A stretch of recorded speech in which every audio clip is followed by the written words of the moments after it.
My worker complained about the lazy owner for 45 minutes, not knowing I was the owner he talked about. I walked into the break room at my manufacturing plant wearing jeans and an old college hoodie, carrying my lunch in a paper bag like I always did. The place was buzzing with the usual midday crowd, workers grabbing quick meals before heading back to their stations.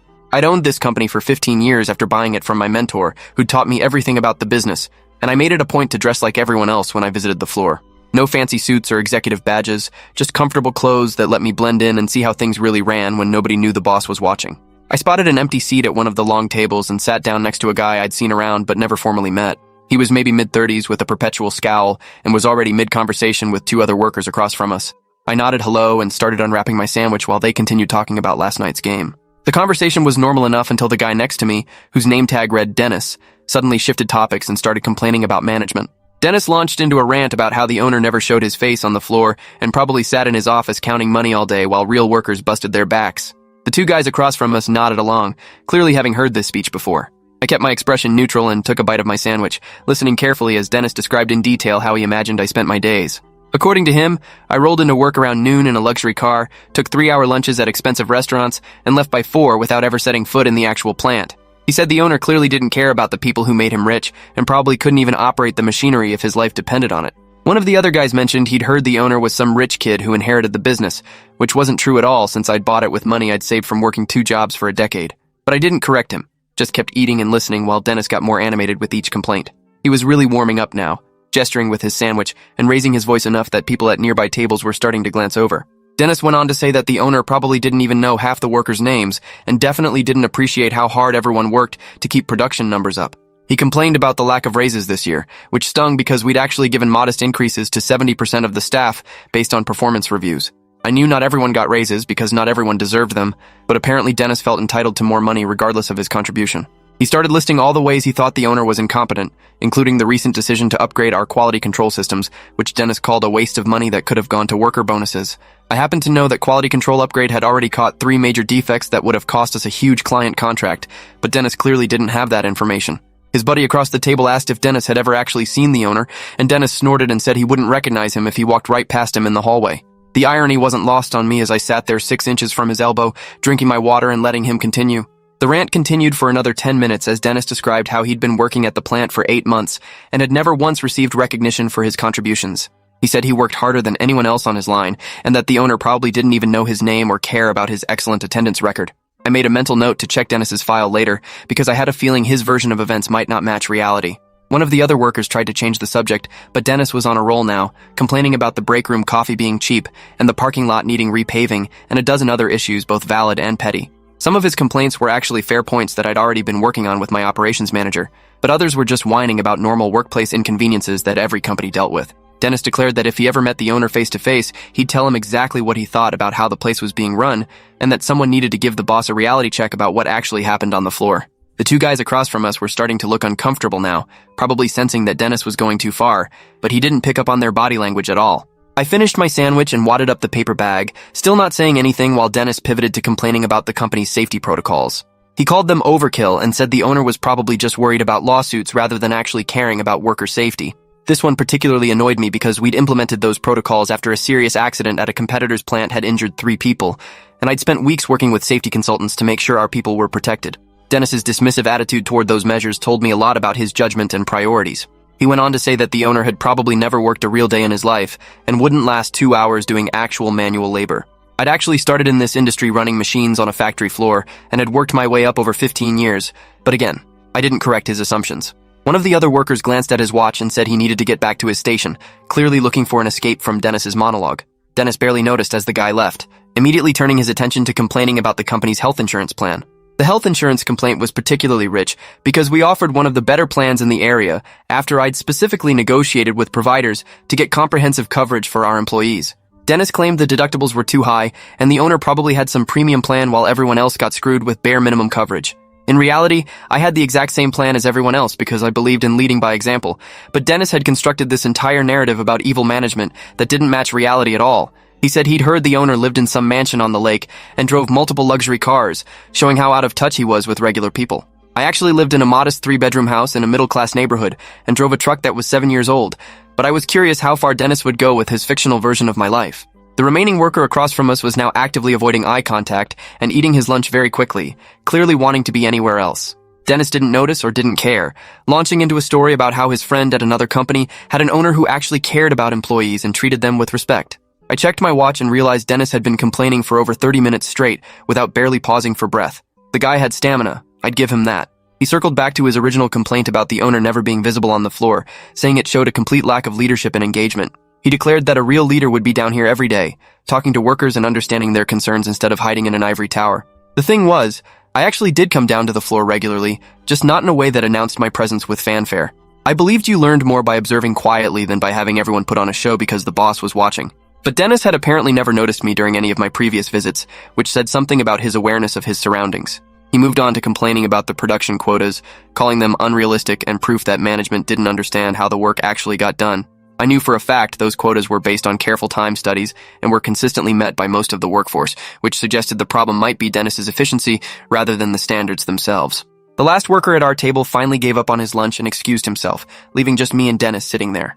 Dennis barely acknowledged him leaving, too caught up in his complaints to notice he'd lost his audience except for me. He started talking about how the owner probably got his job through connections rather than merit, and how that's what was wrong with business in general. He said people like that never understood what it meant to actually work for a living and just coasted on privilege and family money.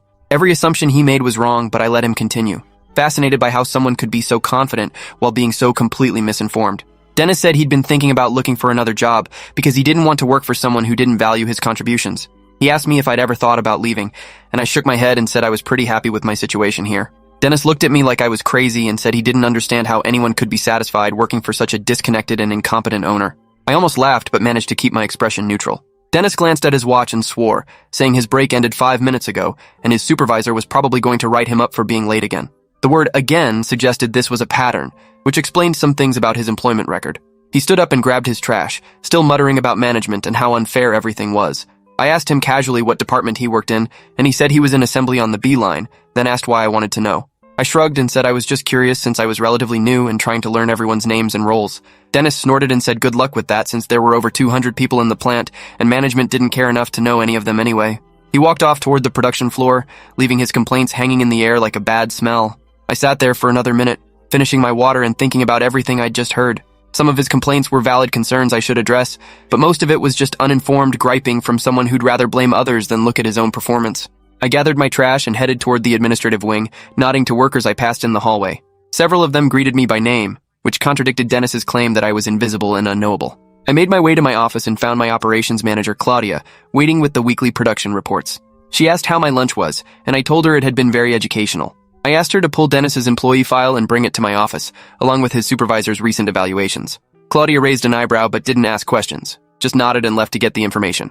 While I waited, I pulled up our HR system and looked at Dennis's record myself. He'd been hired 8 months ago, like he said, and his attendance was actually decent with only 2 absences. But his performance reviews told a different story than the one he'd been selling at lunch. His supervisor had noted multiple times that Dennis had a negative attitude and frequently complained about assignments rather than just doing the work. His production numbers were consistently in the bottom 20% of his team, and he'd received 2 verbal warnings about extended breaks. Claudia returned with a physical file and sat down across from my desk. She said Dennis had been on her radar for a few weeks because his supervisor had been documenting issues in preparation for a potential performance improvement plan. She asked if something specific had happened, and I told her about the lunch conversation, giving her the highlights of Dennis's 45-minute monologue about what a terrible owner I was. Claudia winced and said she could guess where this was going. I asked her to set up a meeting with Dennis and his supervisor for later this afternoon, and to make sure Dennis understood it was mandatory. She nodded and said she'd take care of it, then asked if I wanted her to sit in on the meeting. I said yes because I wanted a witness to whatever conversation we were about to have. Claudia left to make the arrangements, and I spent the next hour reviewing Dennis's complete file, including his original job application and interview notes. Nothing in his background suggested he'd be a problem employee, but clearly something had gone wrong since he'd started. The meeting was scheduled for 3 o'clock in the small conference room near my office. I arrived a few minutes early and found Dennis's supervisor, a veteran employee named Russell, already waiting. Russell had been with the company for 12 years and was one of my most reliable managers, someone who knew how to balance pushing for productivity with treating his team fairly. He asked if this was about Dennis, and I confirmed it was. Russell sighed and said he'd been afraid this was coming because Dennis's attitude had been getting worse over the past few months. He said Dennis seemed to think the rules didn't apply to him and that he deserved special treatment despite his mediocre performance. Russell had tried coaching and direct feedback, but nothing seemed to get through to Dennis, who always had an excuse or blamed someone else for his shortcomings. Claudia arrived with Dennis a few minutes later, and I could see the confusion on Dennis's face when he realized he was being led to a meeting with people he didn't recognize. Russell, he knew, but Claudia and I were strangers to him despite the fact that I'd sat next to him at lunch just a few hours ago. Dennis sat down across from me looking annoyed and asked what this was about because he needed to get back to his station. Russell started to speak, but I held up a hand and said I'd take this one. I introduced myself by name and title and watched Dennis's face go from annoyed to confused to absolutely horrified as he realized who I was.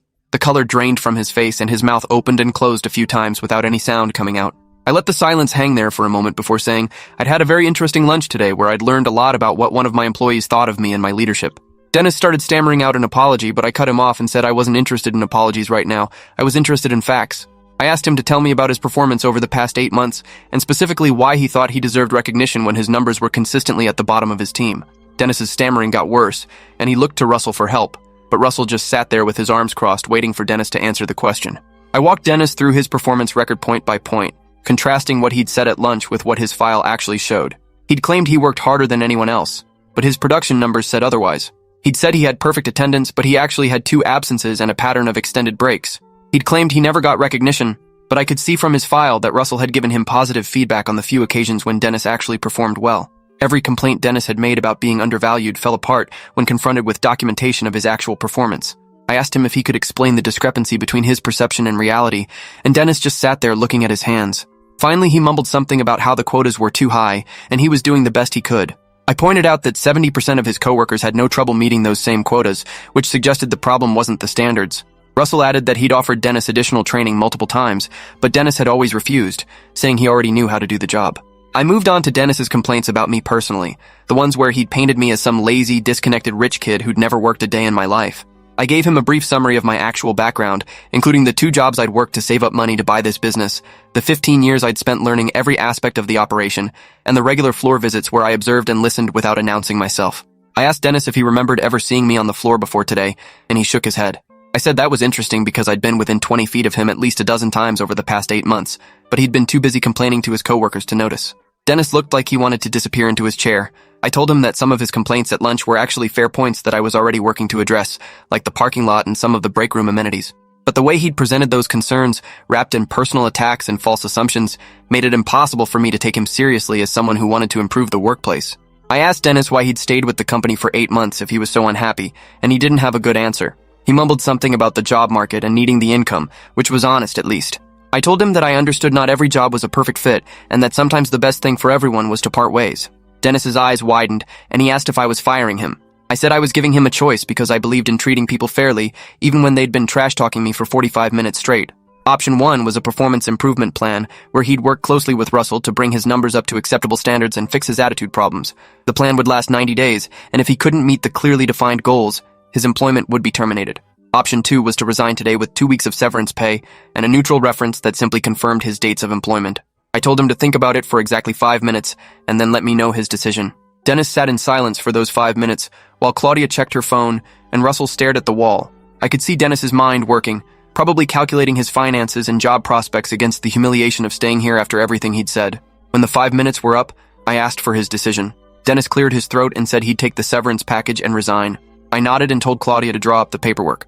I asked Dennis if he'd learned anything from this experience, and he finally made eye contact with me for the first time. He said quietly that he'd learned not to judge people based on assumptions, and that he should have focused more on his own performance instead of criticizing others. I told him that was a good start, and that I hoped he'd take those lessons to his next job. I also told him that despite everything, I didn't wish him ill, and hoped he'd find a position that was a better fit for his skills and attitude. Dennis nodded and thanked me, which seemed genuine even if it was motivated by wanting to leave with the severance intact. Claudia escorted Dennis to HR to complete his exit paperwork, while Russell stayed behind. Russell said he was sorry he hadn't dealt with Dennis's attitude problems more aggressively earlier, but I told him he'd documented everything properly, and that was what mattered. I asked Russell to share the story with his other supervisors as a teaching moment about the importance of maintaining professionalism and not making assumptions. Russell agreed and asked if I wanted him to address Dennis's complaints about me with his team. I thought about it and said yes, but to keep it factual rather than defensive. Let them know that I do visit the floor regularly, that I do care about working conditions, and that I'm always open to constructive feedback delivered through appropriate channels. Russell said he'd handle it and left to get back to his shift.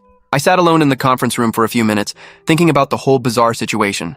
Part of me was angry at Dennis's disrespect, but another part understood that he'd constructed a narrative to explain his own dissatisfaction without having complete information. Later that afternoon, I called a brief meeting with my management team to discuss what had happened and what we could learn from it. I told them the full story about Dennis's lunch rant and the subsequent meeting and asked for their honest feedback about whether there was truth in any of his complaints. My production manager said that communication from leadership could always be better and that maybe I should consider more visible floor walks instead of trying to blend in. My HR director suggested we implement more regular town halls where employees could ask questions and raise concerns directly. My CFO pointed out that we'd had good financial results this quarter, and maybe we could accelerate some of the facility improvements that employees had been asking for. These were all good suggestions, and I told them to start working on implementation plans.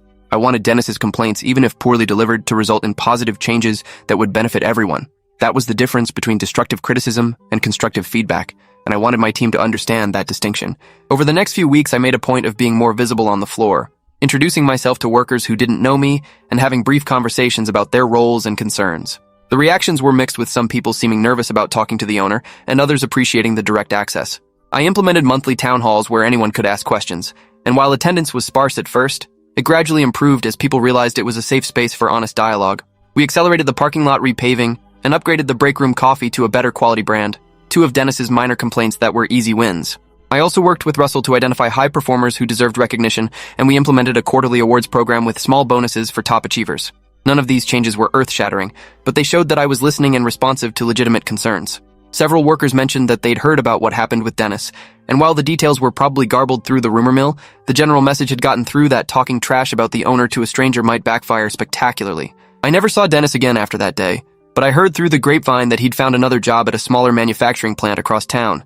I hoped he'd learned something from our encounter and would approach his new position with a better attitude.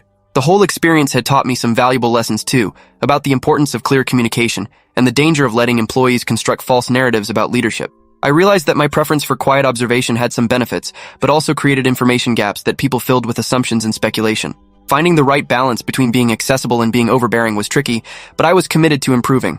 I also learned that sometimes the harshest critics have the weakest performance records, and that people who spend all their time complaining often do so to avoid looking at their own shortcomings. Dennis had been so convinced of his own excellence and my incompetence that he'd never stopped to question whether his perceptions matched reality. 6 months later, I was back in that same break room having lunch and happened to sit with some of the workers from the B line, the team Dennis had been on. They were chatting about normal stuff when one of them mentioned they'd gotten a new team member who was working out much better than the last guy they'd had. Another worker laughed and said, "Yeah, at least this one doesn't spend half his break complaining about everything." They didn't mention Dennis by name, but I knew who they meant. I asked how the new person was working out, and they said great. Really positive attitude and solid production numbers. It was a reminder that sometimes addition by subtraction is the best move for a team, and that removing one negative voice can improve morale for everyone else. I finished my lunch and headed back to my office, passing through the production floor where machines hummed and workers focused on their tasks. The place wasn't perfect and never would be, but it was running well and most people seemed reasonably content with their jobs. That was all I could realistically hope for as an owner. The Dennis incident became something of a legend at the plant. One of those stories that got told to new hires as a cautionary tale about assumptions and professionalism. I heard various versions of it over the following years, some accurate and some wildly embellished. In one version, I'd supposedly fired Dennis on the spot in the break room in front of everyone, which wasn't remotely true but made for a more dramatic story. I didn't bother correcting the exaggerations because the core message was sound, regardless of the specific details. Be careful what you say about people you don't know, because you never know who might be listening. Focus on your own performance before criticizing others. Treat everyone with basic respect even if you think they're beneath your notice. These weren't complicated lessons, but apparently they needed to be learned through experience for some people. Dennis had provided that experience in spectacular fashion, and while I doubted he'd thanked me for it, I hoped he'd grown from it nonetheless. As for me, I continued my quiet observations and regular check-ins, always learning and always trying to improve both the business and myself as a leader. Thanks for hanging out till the end. If you want more stories, make sure to subscribe and leave your take below.